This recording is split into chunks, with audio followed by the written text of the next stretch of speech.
All right, Falcons fans, you were tuned into Fincast, a special video edition in the podcast studio here at 680 The Fan, brought to you by Scanna Energy, your natural gas partner of the Atlanta Falcons. The Fin and Fincast to my left, Mr. Brian Finneran. What up? I'm not sure what I should be doing with my hands. I'm Tyler Nelson, and behind the knock glass, producer Andrew Gruber, who does not have a mic today, so he won't be chiming in, unfortunately. Thank God. We're going to talk to Michael the Burner Turner in a little bit. Yeah, Mike T will join us, and so much fun to catch up with him when we get a chance to. He's doing his own podcast with Ovi Mahaley, and has a lot of insight. He's been following the team and played with him for a little while as well. 5 great years he gave us, and it'll be fun to catch up with him. Yeah, Mike's a great guy, and we're going to talk to him in a little bit. But first, let's talk about this utter failure of a Falcons coaching staff. Now, what I know what that is, the team played relatively well-ish, I think. The offense is not the first. The worst part about it, so they played okay. Guys got hurt. Offensive linemen checking out as the game progressed. 2 guys by the time it was done.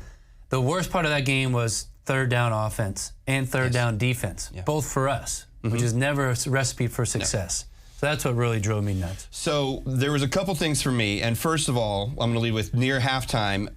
A few weeks ago, we can't get Raheem to call a timeout as we're trying to drive. This time, the Patriots are driving, and he starts calling timeouts. What in the frick is he thinking? So he didn't like what he saw personnel-wise or matchup-wise, and or he saw the defenders kind of looking around at each other trying to get on the same page. And in a situation like that, when a team's driving down the field, you got a decision to make as a head coach. You let the clock continue to run and let your guys figure it out, or do you call a timeout, give them a free timeout, and waste a timeout and let them get their ducks in a row on offense, and your guys will be more prepared.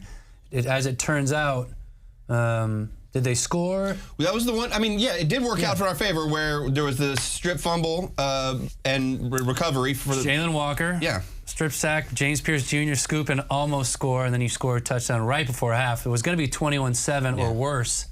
Now it's 21-14 because you punch it in going down there, which makes a huge difference in the rest of that game. Right, and like I said, it worked out, but you can't predict that. It's not like that, right? That was lucky. So the next thing for me was and I know everybody else has said this week, but the timeout on the back of the penalty. It was the penalty for us, pro Falcons, and then a called timeout. So I don't know if it was a defensive holding or what it was, but there was a dead ball.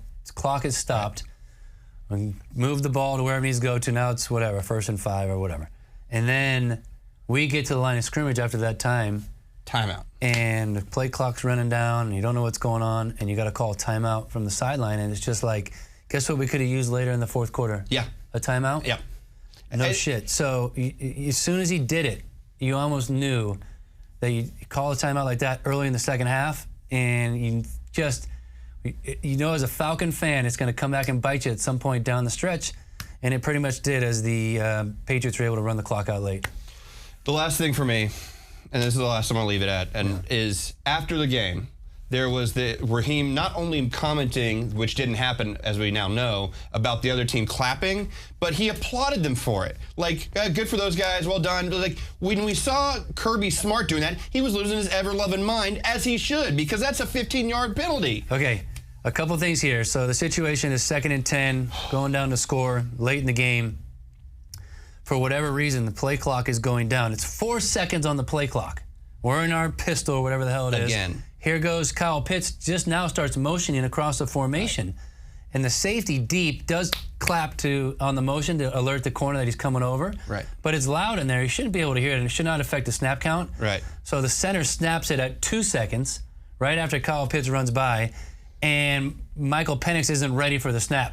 Now, if you're not ready with 2 seconds left on the play clock, we got a problem anyway. Right. Because I don't know what the hell you're looking at, because you only got 1 more second before they're going to delay a game again. So he catches the ball in his gut. Nobody moves on the offensive line. A guy comes scot-free. I would have liked him to see him try to spin out of there and get some yards or do something else. He kind of freaks out, which he's done a few times, which is understandable when you got a 300-pound dude running scot-free at you. And he throws it at the feet of the lineman, which in turn is a intentional grounding, which is loss of down, which is a 10-yard penalty. So 2nd and 10 goes to 3rd and 20, and you're screwed. And then you try to get it all back on the next play, and you throw a seam route down the middle. Nobody's there, and then you have to punt on 4th and 20. It's the worst way it can happen. And that's shit showing up as it is. But for me, the thing is Raheem not having it. Like, obviously, he like, he was calling him out for doing this, but he didn't call them out. He applauded them for it. He said, "Good work, go work by them." Yeah, like that's a loser mentality. Loser mentality. I think he was being sarcastic. I don't think he was. It didn't sound sarcastic at all. That's what I'm chalking it up to. Plus, he only went with the information that the center gave him. Right. Now, I understand, but that's whether it happened or it didn't. I think his reaction and like, okay, they did a good job. Good for them. We need to tighten it up or whatever the hell. The fact that we have a conversation about this kind of stuff tells you exactly what our Falcons are doing, which is you're not well coached at this point. You're not doing things you need to do to win football games because we're over here bitching and moaning about stuff that you shouldn't even be in. Shouldn't even be a conversation. Right. And then you got a kicker that misses the next. You do all that stuff that we talked about. You go down the field. You score a touchdown on 4th down. I think it is Drake London making ridiculous circus catches. 3 touchdowns for him, and you go to kick an extra point to make it 24-24, and your former field goal kicker Parker. Now former. What was it? Parker Romo. Parker Romo. Yeah, the pride of Peachtree City. This is Parker. Oh, no. So Parker, oh no. Wide right. Yeah, he pushed it. And now you're in big trouble as far as that game's concerned. We got like 5 minutes left, dog. Hey, man, sure enough. Don't do that to me. So that's it. And it was tough. Tough to watch, tough to be a part of. 24-23, you lose to the Pats. All right, well, that all said, let's go ahead and get to Mike Turner, and then on the back end, we'll talk briefly about this trip to Germany and some of the specifics of that. So let's go ahead and get Mike Turner on the phone, I guess. All right, now joining us on FinCast, the 2-time All-Pro, the 2-time Pro Bowler, the pride of Northern Illinois University, Michael the Burner Turner. Mike, thank you for joining us on FinCast today, and man, just great to have you. Man, it's great to be on, man. Thanks for having me. I mean, I know it's no Believe in Falcons podcast that UNLV do, but hey, we do what we can with what we got. So, yeah. Tell us about that real quick. What are you guys doing, and where can we find it? Believe Network, BLEAV, Believe in Falcons. It's on the Believe part of the Believe Network. You can find it on all streaming platforms. And we everywhere, man. We just covering Falcons weekly. Do a pregame show, and then we do a reaction show afterwards, and things would be great if we was winning, but we are losing right now. So. Yeah, so Mike, I'm a lifelong Atlanta and lifelong Falcons fan, so I know that's not necessarily your story, obviously coming from North Chicago, but now you're obviously part of it, so welcome to being a Falcons fan. That's what we the cards were dealt. Except for when you were a Falcon. We went to the playoffs 4 of the 5 years you were a Falcon. Right, man. Yeah, we was there. We kind of like changed the history there because there wasn't no any back-to-back winning seasons before 2008. So I was part of that. Sam was a part of that. Matt Ryan, of course, was a part of that, and other guys that we get, Roddy White and Julio Jones, Tony Gonzalez. The names goes on, and we trying to get that back here, get that mojo back here in Atlanta, man. We're just struggling right now. No doubt, falconing wasn't a thing back then. We were winning, and I don't know why I didn't get mentioned with those lists of guys you just threw out there. But that's to be expected by you. Who tell this story real quick. Michael joined us in the locker room a couple months ago, maybe, and I brought up the story about when Mike was there, and was it a 17 touchdown season, Mike? Yeah. It was a 17 touchdown season, and one of my last years here in Atlanta as a receiver playing alongside those guys he just mentioned, and Ovi Mahaley. You're saving the best for last. I'm sure he was. So we had a real problem at the wide receiver position, scoring touchdowns. But we didn't have a problem doing was getting the ball inside the 2-yard line. So between me and Michael Jenkins and Harry Douglas and Roddy White, those 3 years I was there, and that 1 year you scored 17 touchdowns, it became a trend about 3, 4, 5, 6 weeks into the year where Mike would come on, we call 23 personnel or 22 heavy or whatever the hell it was, where all the receivers would get off the field, and we're on the 1-yard line after Michael Jenkins just caught a 50-yard bomb and got tackled at the 1. And about halfway through the season, we get down there again. Jink has a catch down inside the 2-yard line. 22 personnel coming in, 22, 22, 22. And here comes Michael Turner with a couple fatties, the big linemen, extra linemen, tight ends coming into the game. And tell them what you said every time we set you up inside the 2-yard line coming on the field. Thank you. 17 touchdowns later, this dude's yelling thank you every time he comes on the football field. It was one of the most organic, funniest things I've ever seen in my life. In that kind of way, Mike, how would you draw a comparison to the way Tyler Allgeier runs and plays to your game? Very similar, man. Young buck that he runs hard, runs behind his pads, gets low, and runs back, protects himself while running. And I like to see him play more actually with the Falcons. But man, he reminds me of me out there a lot. No doubt about it. I think 10 carries in the last 3 weeks, dude. How can you even what's the word I'm looking for? Justify that as a play caller? Explain any of those adjectives. No, it's just another a piece of wasted talent that we got on the team, man. And that's been the question of this whole season, I guess. Are we wasting the talent on this team? And not just with Tyler Allgeier, but with everybody else is not functioning right on offense. We're not clicking on offense for some reason. And I don't know if Zach Robinson's the problem or what, but right. It's something not right with this offense that we shouldn't be struggling scoring touchdowns and struggling getting to the red zone, things like that. You tell me. I thought, and only 9 carries anyway for Bijan last week. It looked like frustration and a little bit of body language issues coming into play as the game progressed. Patriots were a really good run defensive team, but that's the first time I really saw Bijan kind of show some frustration out on the field. Did you see it? No, I didn't notice that. I'm not looking for body language, things like that. I'm looking at everything else probably, and maybe I should have been paying attention more to that. I was just noticing like he was not getting the football in the backfield. So I feel like we abandoned the run probably a little bit too early, but we knew it was going to be a struggle running the football against these guys. And sometimes when you got to take those 2-3 yard carries or whatever, and something may pop, in the long run. That's the old way we used to do it, because I was more of a rhythm back. I like to get those touches, get the field, let the game come to me. And the more carries I got, the stronger I got, the more feel of the game I got. And I'm pretty sure Bijan felt like he was out there pretty much for the whole ball game. And while I wouldn't necessarily, I'm pretty sure you'd agree, describe Bijan as a rhythm back exactly, but I still feel like he does pick up more gains and he gets more of a feel of the game as the game goes on.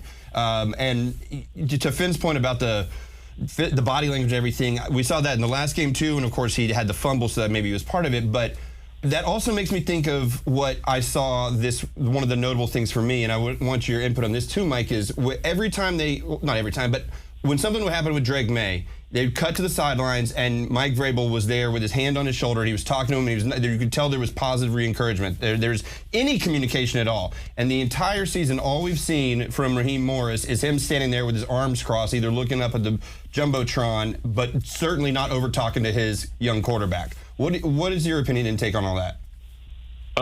You like that.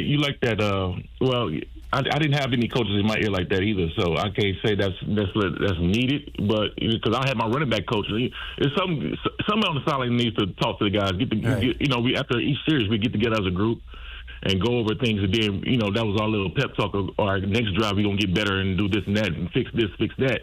I don't know if that communication is going on well with those guys. And sometimes Mike Smith will come over too. Sometimes Mike Smith was kind of like stop talking to the defense real quick to come over to the offense and say a few words here and there. But it's not like all the time. And I'm not a quarterback either, so it's different with a quarterback. Quarterback, you need to keep their heads in the game and keep the focus. It's a different type of focus a quarterback needs rather than a running back, if you get what I'm saying. Sure, of course, that makes a lot of sense. Yeah. I was thinking about, did you ever have a chance to go overseas and play? No, never, man, never. Not even in a preseason game, huh? No, not even a preseason game. You played the NFL Europe, didn't you? Yeah, I was about to say you didn't have to play NFL Europe, did you? He got his work in behind LT and LaDainian Tomlinson in San Diego at the time. That's where you honed your craft and learned how to be a pro. It took me a little bit longer to figure it out and had to go to Europe and play for the Barcelona Dragons. But the Falcons are going to Germany and Berlin, where I played the Berlin Thunder when I was there. And it's a fun trip. You get to go check different things out.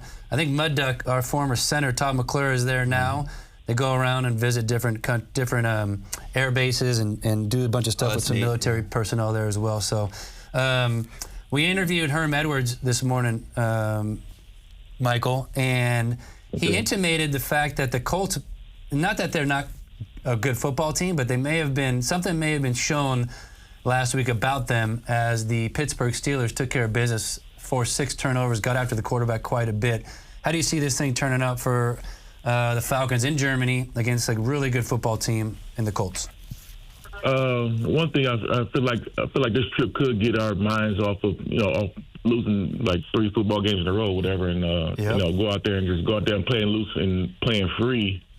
And this Colts team, I'm glad we're playing a good team. So you know how that gets your juices going a little bit when you're what I'm saying, you're the underdog once again, and you go out there and try to prove everybody wrong, prove the doubters wrong. And the Colts are not just all world, all world beaters, whatever. They have a good hot streak going, but they're just not, they're not like a dominant football team. I don't see that. They just got a hot streak, man. A nice offense that can get going, but really, who have they really played? Who they really like shown up against? That's really been that impressive against. I don't think this team is anything to be scared of. We just got to go out there and play our style of football the right way for all 4 quarters. We can't have halves of playing good football and it's like not showing the first half last week, but then turn on the second half last week. It was a little bit too late, and we missing field goals and things like that. We just got to go out there and just play smart from start to finish, man, and get a nice collective game. And we haven't had a complete game yet. We're playing good on offense and defense and special teams. We haven't had that game yet. I totally agree. And this is a prime game to start with that. No doubt. We've had good halves of football against Minnesota. We kind of did a nice job. Couldn't score in the red zone. Kicked 5 field goals in that one. We had the nice half against the Buffalo Bills. We're able to hang on for dear life on that one. And you've done some different things, but you're exactly right. Do you think, it sounds like you do, but do you think this is fixable by putting it all together and playing a complete football game? Yeah, it's definitely fixable because we've shown signs that we can do it. So it'll be a different story if it was like, we're just a terrible team. We just, looking like the Jets or something. But the Jets of the South. Don't do that. Throw their names out there. But we're not playing bad football. We just have bad moments and bad quarters. Things like that. It's just like, man, can we put it all together for once? And we have a young football team on offense. It takes some time to learn how to do that week in, week out, quarter after quarter, drive after drive. Man, it's the NFL. You got to do it all the time. You got to show up all the time and play football, no matter who you're playing up against. We've got all this hype in the beginning of the year. Like after we beat Buffalo, now we had a target on our back a little bit. Now the team's going to try to shut Bijan down. They're not going to let Bijan do everything every week. That's not going to happen. We got to find other ways to score the football, move the ball, and really get better on third down, man. We suck on third down. So we 1 for 10 last week, I believe. Yeah. What was that? I said 1 for 10 last week, I believe, right? Or 2 for 11. Yeah, we were 1 for 10 last week. We what handles that. But we in third and long. We in third and long. So we got to find a way to get third and short to get the manageable third downs. The rules of the game hasn't changed since we played. It's just the way it's looking, the way we being more of a pass happy offense, whatever, in the pass happy league. But still, the basics are still there, man. Find a way to get the third and short, get the third and manageable, keep the drive going. Again, we have Falcons great running back Michael the Burner Turner with us here on FinCast. And Mike, something Ovi said on y'all's podcast this week in your reaction episode for this past game, he said, how do we spend, and I'm paraphrasing a little bit here, he goes, how do we spend so many drafts in the first round, so much time, so much effort on offense and still suck? Right? How is it, as you said, not clicking, right? So to that, there's something I've said a couple times, and what it seems to me is when we've won, like you said, we've had good halves, we've had the defensive days, we've had good offensive days, but nothing fully throughout, right? I've said, or at least intimated, that it seems like when we win, when we're doing well, it's the talent overcoming the coaching. Would you agree, or how do you feel about that statement? The talent over, I don't know. It's hard to know, man. I know. Go ahead. It's hard because still the talent's not playing well all 4 quarters. You know what I'm saying? So It's not all.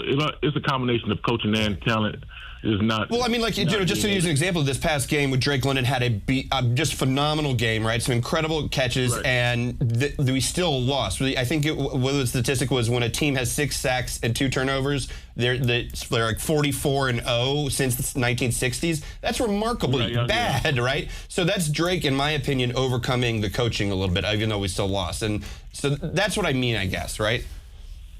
Yeah, but it helps when you start the drive off on the 2-yard line after getting the fumble, recovery on defense and run all the way down. It was like we were still, like you said, we were still 1 for 10 on 3rd down. So it's like so the 3 touchdowns could be masked a little bit with that little stat because we were on a 2. So it's like we threw it to Drake. Even I'm not taking anything from Drake London. He's a great football player, but where are we when we need those 75-yard drives, Where are we at? We haven't had those. Like, let's march down the field and score, Yeah. No doubt about it. We're finishing up with Michael Turner here, former teammate of mine and unbelievable Pro Bowl running back that we had here in Atlanta for a short 5-year stint when we were really good. It was fun to be a part of. Not long enough. No, not at all, unfortunately. Not long enough, right. You thought, by the way, you had at least another year left in you before you got out of here? With the Falcons? Yes. Or overall, maybe. No. I knew that I signed a 6 years. I knew that they wasn't going to pay me that last year. It was the writing was on the wall. That was my final year. I tried to renegotiate or anything like that, but I think it was like against the rules or something. I don't know what it was back then. I would have loved to play some more years with the guys, but things didn't work out. But it is what it is, man. I enjoyed my time in Atlanta. I was satisfied with what I did in Atlanta. It's just, man, we just didn't win the Super Bowl, man. It's one of those things. But we was in the playoffs there. We was fighting every year, in the playoffs. Now we just fighting, trying to get into the playoffs now. Like, back then, we was guaranteed to be in the playoffs. It's just, are we going to be, 1 or 2 seed, back then. So, well, now it's just like we just struggling to get a 3-game win streak going. Were you a fan of football like you are today? Like, after playing for the same team for me for 11 years in Atlanta, I grew up playing sports in Southern California, going to the beach, doing stuff. I wasn't like a diehard football fan, but as my career ended in Atlanta, spending that much time in the same organization, I became a kind of a diehard fan, and I wear it on my sleeve probably too much on the radio here. On social You're a bit of a media. homer, yeah. But were you always a big-time football fan of the NFL, like you are today? We probably had the opposite experience. I was a big-time football fan growing up, but once I got into football, like into the NFL, then it came to a business and took the fandom away. Oh. Yeah, when you take something you love and you turn it into your job, it becomes your job, right? Yeah. That was the effect on me, and I'm getting back. Since I retired, took a few years away from football because all that film watching, man, you get tired of watching football. No doubt. But now I'm back into it. I'm covering the Falcons. Now I'm feeling these Falcons fans' pain of like losing. Like, oh my God, they're looking for me for answers. Like I'm not in the locker room. I don't have all the answers. Right. I can't tell you exactly what's going on, but we got some idea like what's not looking right, and we know how we had standards that we set. That we know, like on the field, like, all right, this team is playing hard. This team is doing this. This team is prepared to at least try to win. Sometimes we're not looking like we even prepared to win. Oh, I could definitely agree with Carolina, you there. 30-0. Miami, 34-10. Ridiculous beatdowns. I don't see that happening in the Mike Smith era, man. I don't see it. So just something you just said, Michael, I agree with it, is that when you said, I don't know everything that's going on here. That's one of the things I really enjoyed about y'all's podcast as I've been listening to it, is this kind of casual takes between you and Ovi going back and forth is, yeah, you played on the team, yeah, you were professional football players, but it still almost has this effect of like two guys sitting in a bar, enjoying having a conversation about the Falcons together. But I got one last question for you, then I'll let Finn finish off. If you are down there, whether you're the OC, whether you're the head coach, whether you're the water boy, anything in between, what would you change? If you had the power to make some effect on this team this year, what's Michael Turner changing? Anything? Yeah, man. Other than, let's say, personnel, just like with what we've got, right? The clay we've got in our hands to mold. Yeah, I'll put Michael Penix on the center sometimes. Yes. Yeah, because then you can run play action, for God's sakes.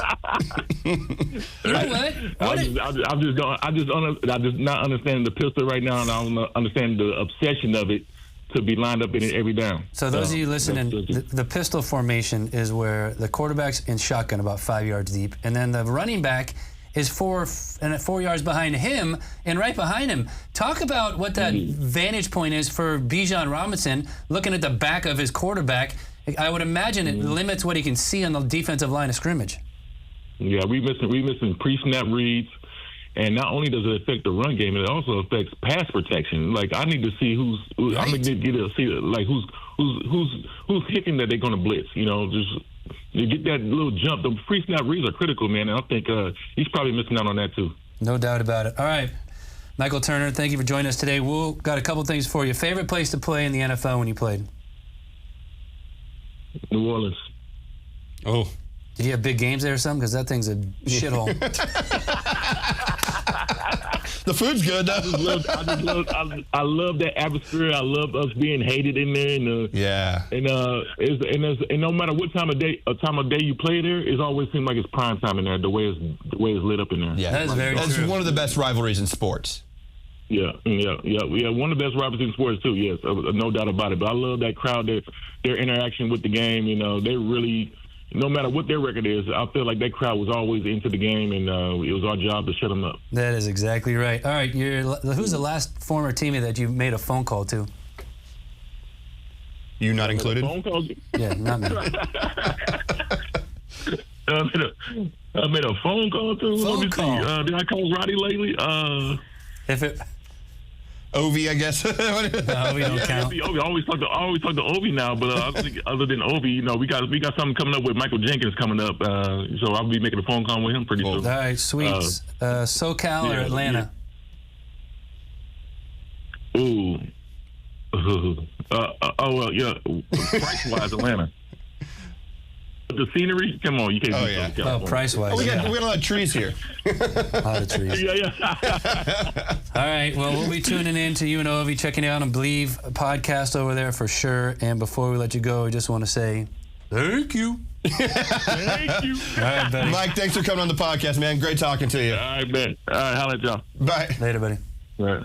Right, and that was Michael the Burner Turner with us on Fincast. Thanks to him, and you can hear him and Ovi Mihaly on the Believe in Falcons. Do we like this? BLEAV. Maybe get some feedback. Do we like having a former player? That, yeah. Infiltrating our two-man, three-man show. I enjoy catching up with Michael. He's a great friend and he was an awesome teammate. Yeah. So thank you for him. And as we pointed out, that was a golden era for the Falcons. So as a fan, like just anybody from that era for me, just as a fan, like it's great to talk to and commune with. To his point, trying to tie things up, if you can go to Germany in Berlin and find a way to get a win on this road trip, you cure a lot of what ails you. It's a 7-2 football team that just got their heads beaten by Pittsburgh, and you got a chance to do something pretty special. Come back here feeling better about yourselves after a tough trip out there. By the way, if it doesn't go well, there's been about 3 or 4 times that the head coach that doesn't perform and has a bad team coming back from an overseas trip has been fired when he landed back here in the United States. The curse of the international trip, huh? There you go. So there's one thing I want to ask you about before we get off, and that is that the Jets and the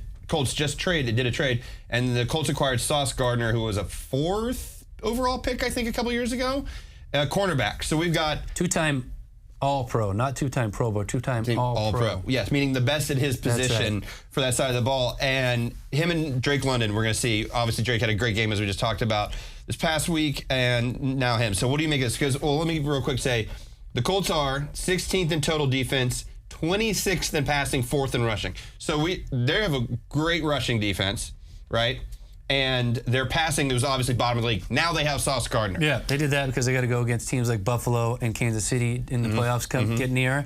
And they understand that it's going to be a huge part of what they do moving forward to improve the passing defense. Hopefully they don't figure it out until Sunday evening after we beat their ass up there in Berlin. Hopefully he has doesn't have his sea legs under him yet, right? Yeah. Well, I'm reticent to give any kind of prediction. I don't know anything more than y'all do, but I'm not hopeful. I'm not optimistic. Let me rephrase that. I'm optimistic. I'm realistically not expecting a lot. There you go. So I'm kind of the same way, unfortunately. I'll be pulling for him and rooting for him. They're 6.5-point dogs. Can you kind of shock not the Falcon world, I guess you could say, and go over there and find a way to win and give us a little mojo coming back? Well, and as Mike Turner pointed out, they haven't played any real beasts. Like, who have they won against? They're 6-2, but who have they really beat? And the teams they've lost to, Rams and, as you said, Steelers. So good teams there. I don't know. I'm optimistic, not overly hopeful, I guess. But that said, all right, thank you for joining the FinCast. Thanks to Michael Turner for joining us. We'll see. Maybe we'll get some more guests like that in the future, and we'll see you next week. Go Dirty Birds. Rise up.